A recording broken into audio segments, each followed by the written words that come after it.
Oi, turminha, tudo bem? Olha o tio Toninho aqui novamente. Nós vamos fazer hoje uma revisão de história e depois nós vamos continuar o nosso conteúdo. Bom, o tio Toninho trouxe aqui essas fotos que vocês já viram porque eu já expliquei isso, tá? Nós temos aqui o acordo ou política de café com leite. O que foi isso? Foi um acordo entre São Paulo, estado de São Paulo e Minas Gerais. Como funcionava isso, tio Toninho? Funcionava assim. São Paulo e Minas Gerais tinham o maior número de eleitores. Então eles fizeram um acordo que em uma eleição, São Paulo se juntaria com Minas Gerais e iria eleger um candidato paulista.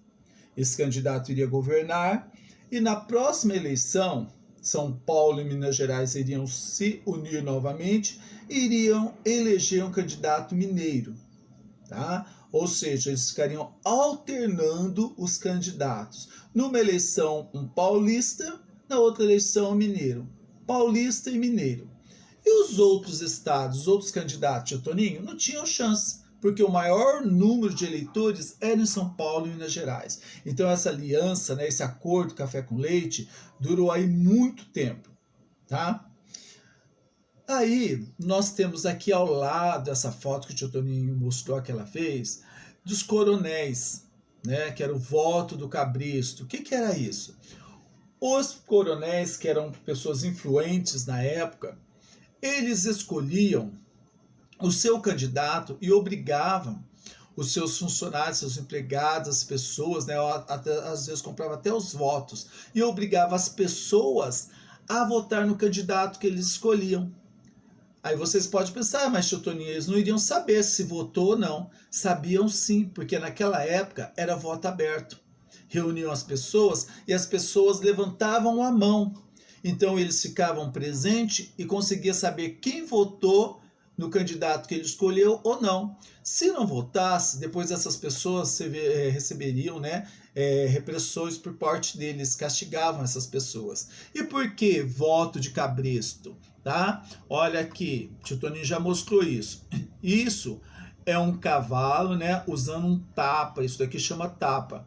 Esse tapa, ele é colocado no rosto do cavalo, na cabeça, para que o cavalo não consiga enxergar dos lados, as laterais só a frente, ou seja, ele não enxerga nada e o condutor da carroça ou da charrete consegue conduzi-lo onde quer. Ele é levado pelo condutor. E neste caso aqui, quem conduzia, né, a política no Brasil eram os coronéis. Até Getúlio Vargas depois vai sofrer muito com isso, tá? Aí o que aconteceu? Vamos continuar aqui. Nessa alternância de poder, nós estamos aqui com Washington Luiz no poder, que era um candidato paulista.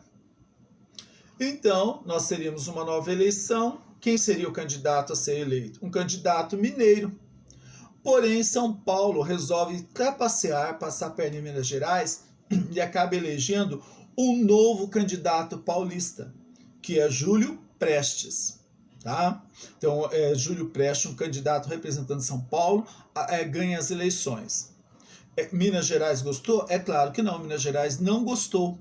E nós tínhamos um candidato que sonhava em ser presidente, que era um candidato gaúcho, Getúlio Vargas. E nessa quebra, nesse acordo, quando Minas Gerais se revolta contra São Paulo, ele viu neste momento, né, nessa quebra, nessa briga, o momento de dar um golpe, de conseguir quebrar essa aliança. Então, Minas Gerais passa a apoiar Getúlio Vargas, os outros estados também, e Getúlio Vargas impede que Júlio Prestes, né, assuma a presidência, que seria no ano seguinte, e ainda tira o Washington Luiz do poder. Ele começa a governar o Brasil. Bom, ele foi eleito? Não foi eleito. Tá? Então ele começa um governo chamado governo provisório. Quer dizer, vai governar provisoriamente até que aconteça uma nova eleição para escolher um candidato. Lembrando que o Brasil, né, é uma república, e a república quem escolhe o presidente, o candidato, né, é o povo. Então ele é um governo provisório. Isso aconteceu em 1930, tá? Então Getúlio Vargas vai governar em 1930, 1931, 1932, os paulistas estão ansiosos para eleger um novo candidato paulista. Por quê? Porque se é um candidato paulista, vai beneficiar muito São Paulo. Porém, Getúlio Vargas está lá como governador provisório. Então os paulistas começam a pressionar: ô Getúlio Vargas, você não é o nosso presidente, você está aí ocupando um cargo provisório, e começam a pressioná-lo. Os paulistas querem que aconteça uma nova Constituição, tá? E uma nova eleição. Aí acontece em 1932 a chamada Revolução Constitucionalista. O que é isso, tio Toninho? Nossa, que nome enorme. É uma revolta entre o Brasil, né? Brasileiro brigando com brasileiro. São Paulo contra outros estados que estão representando aí Getúlio Vargas, estão apoiando Getúlio Vargas. Então é essa briga. E é claro que São Paulo acaba perdendo. Isso acontece em 9 de julho de 1932. São Paulo acaba perdendo, né? Muitas pessoas, muitos jovens acabam perdendo a vida, acabam morrendo. E Getúlio Vargas sai vitorioso nessa Revolução de 32. Porém, Getúlio Vargas resolve atender o pedido dos paulistas, que era uma nova Constituição e uma nova eleição. Ah, tio Toninho, então ele era bonzinho. Não, ele não era bonzinho, né? Ele sabia jogar. Vamos analisar. Ele estava, desde 30, 31 e 32, já estava 2 anos como governo provisório. Uma Constituição levaria no mínimo 2 anos para ser pronta, para ficar pronta. Então, durante esse tempo, ele iria governar. Ele já governou 2 anos, mais 2 anos para a Constituição ficar pronta, seriam 4 anos. Ou seja, ele ficaria num mandato inteirinho de 4 anos como governador, como presidente, né, provisório. Então, isso foi o que aconteceu. Quando a Constituição ficou pronta em 1934, Getúlio Vargas, na Constituição dizia que não era o povo que iria, nessa primeira Constituição, não era o povo que iria escolher, e sim políticos, né? Então reuniu um grupo de políticos e elegeram Getúlio Vargas como presidente do Brasil. Então entra uma nova fase. Getúlio Vargas, que desde 1930 a 1934 governava o Brasil como governo provisório, agora ele passa a ser um governo constitucional. O que quer dizer isso, Toninho? Quer dizer que ele estava dentro das leis, dentro da Constituição. Então ele foi eleito. Foi o povo que elegeu? Não, mas a Constituição dizia que eram os políticos que iriam elegê-lo. Então ele foi eleito, ele estava dentro da lei. Então é uma nova fase na vida de Getúlio Vargas. E Getúlio Vargas governou então, né? Se ele governou em 34, a eleição foi em 34, ele iria assumir em 35. Ficaria 35, 36, 37 e 38. Então, no final de 37 teria uma nova eleição, e 38 iria ser eleito o novo candidato que ganhou a eleição de 37, assumiria em 38. E Getúlio ficou super feliz de estar governando. Olha, governou, né? Até eu que sou bobinho, né? Gostaria de estar governando. Porém, quando chegou próximo a 37, Getúlio Vargas fica nervoso, ansioso. Por quê? Porque ele sabia que iria acontecer uma nova eleição, quem iria votar agora era o povo, e talvez ele não ganharia a eleição, tá? Então ele ficou preocupado. Mas mesmo assim, né?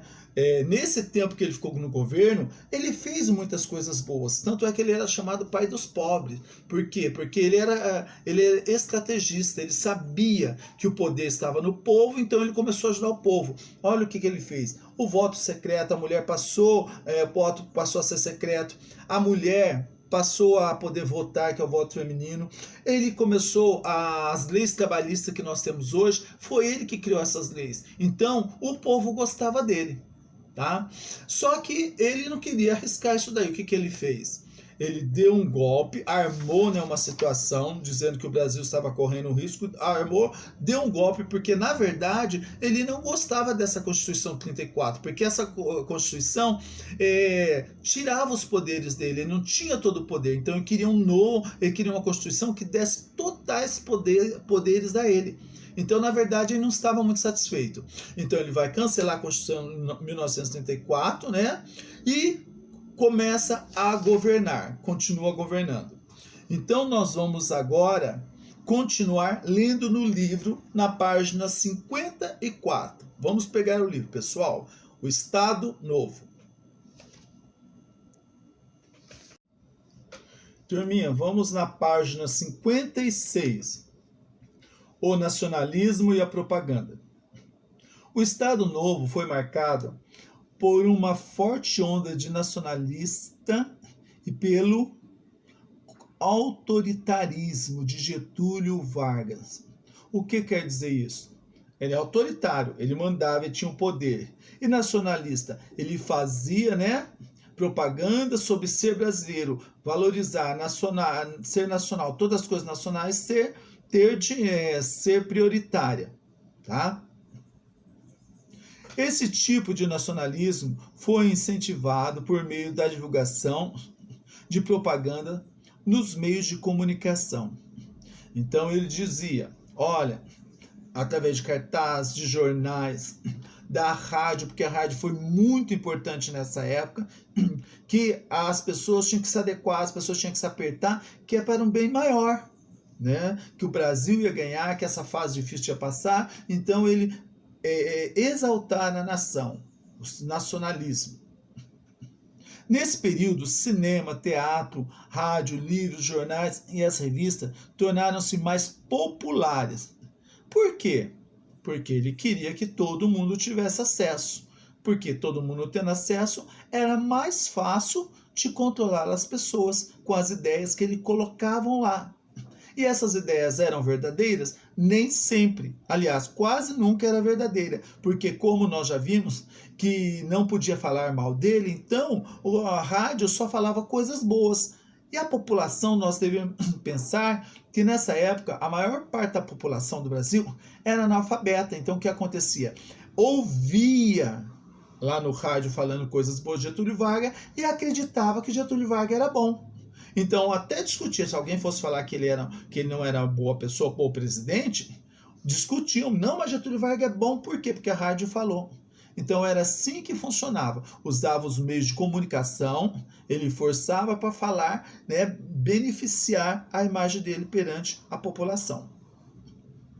Por isso, o governo veiculava neles propagandas cujo objetivo era promover as políticas do Estado Novo e incentivar o patriotismo no Brasil. Nós vamos ter aí bastante músicas também, né?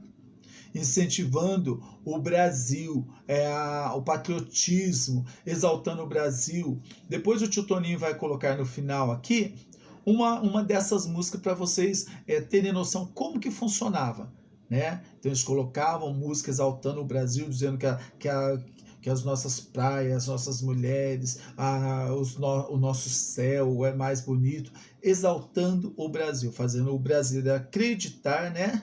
E em tudo isso, e ele como conseguia comandar. As propagandas do governo, os Vargas, transmitiam ao povo a ideia de que o Brasil passava por grande desenvolvimento. Assim, a população tinha a sensação de que as ações do presidente eram as melhores para o país e que todos deveriam trabalhar para o bem da nação. Então, todo mundo tem que se sacrificar para o bem da nação. Inclusive, ele chegou até a usar cartilhas. As cartilhas, né? Os livros das escolas que eram enviados para as crianças exaltavam, né, a nação brasileira e o governo dele. Então ele conseguia chegar até o povo, ele estava no meio do povo, então por isso que era chamado pai dos pobres.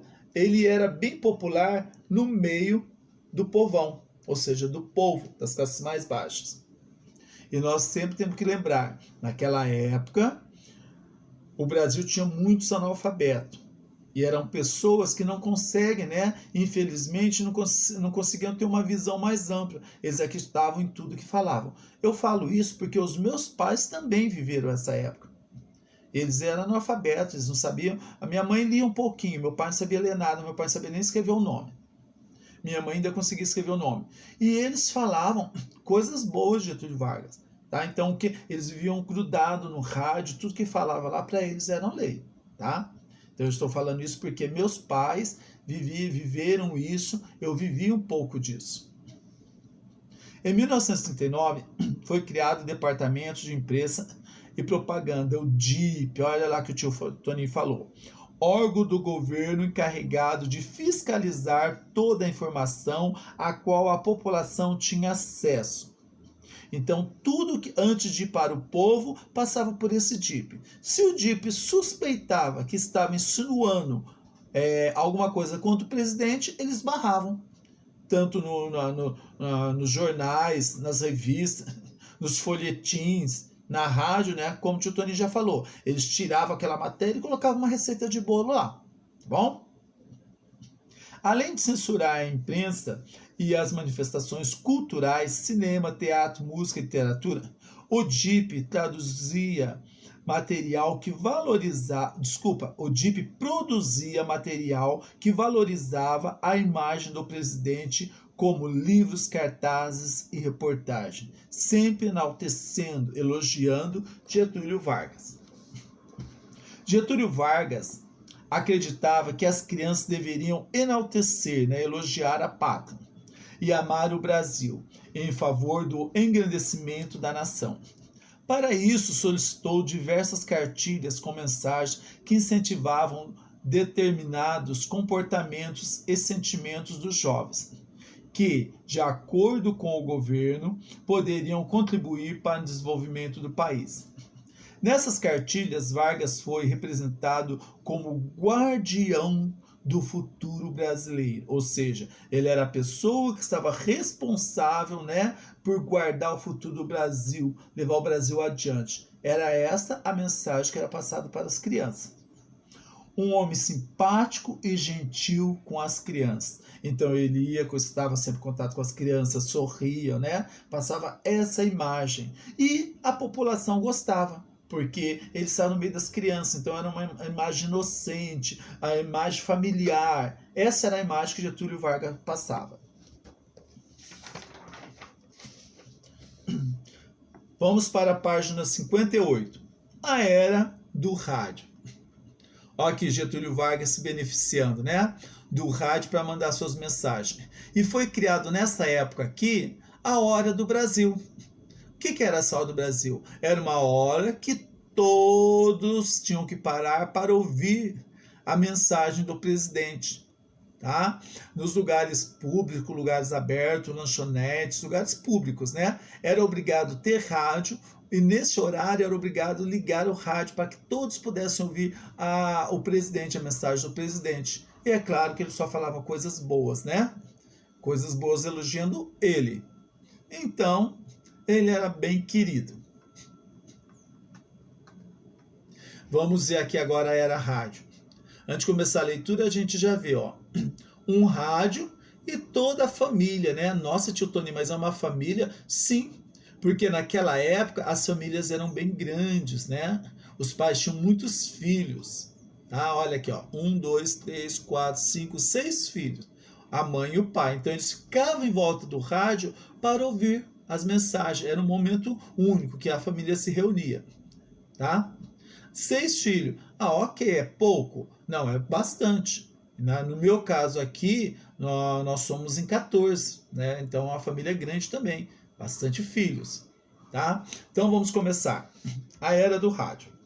O rádio foi o principal meio de propaganda do governo durante o Estado Novo.